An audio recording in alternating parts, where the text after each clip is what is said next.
તો પાલનપુર લાલવાડા જોડતો માર્ગ બંધ થયો છે। 10 ગામોને જોડતા માર્ગ પર પાણી ભરાતા હાલાકી સર્જાઈ। ઘૂંટણસમાં પાણી ભરાતા વાહન ચાલકોને મુશ્કેલી પડી છે। સવારથી જ પાણીમાં ચાલતા અનેક વાહન ચાલકો ફસાયા હતા।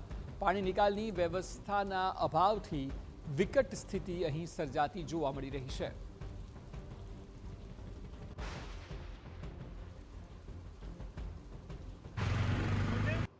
પાલનપુરમાં ગત મોડી રાત્રે વરસાદ પડ્યો હતો અને ભારે વરસાદના કારણે જે પ્રકારે અનેક નીચાણવાળા વિસ્તારોમાં પાણી ભરાયા હતા।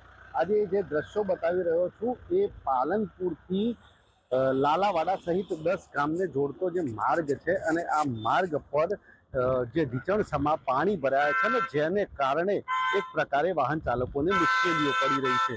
અહીંયા સમસ્યા એવી રહેવાની છે કે અહીંયા પાણી નિકાલની કોઈ વ્યવસ્થા નથી અને જેને કારણે આ પાણી છે એ ભરાય છે અને જે વાહન ચાલકો છે એ પરેશાન થાય છે। સ્થાનિકો તો પરેશાન થાય છે, સાથે સાથે વાહન ચાલકોને પણ પરેશાની ભોગવવી પડે છે।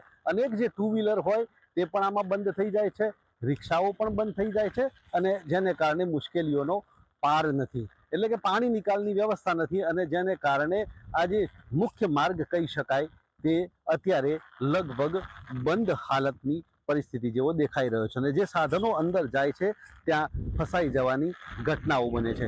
એટલે કે જે પ્રકારે અહીંના સ્થાનિકો હોય અથવા તો તંત્ર હોય આ એક દબાણની નીતિને કારણે આ પ્રકારના જે દ્રશ્યો છે એ આ રોડ પર સર્જાઈ રહ્યા છે। ત્યારે અહીંયા આવતા વાહન ચાલકોની માંગ છે કે આ પાણી નિકાલની કાયમી વ્યવસ્થા થાય જેથી મુશ્કેલી ન પડે। અતુલ ત્રિવેદી, TV9 બનાસ।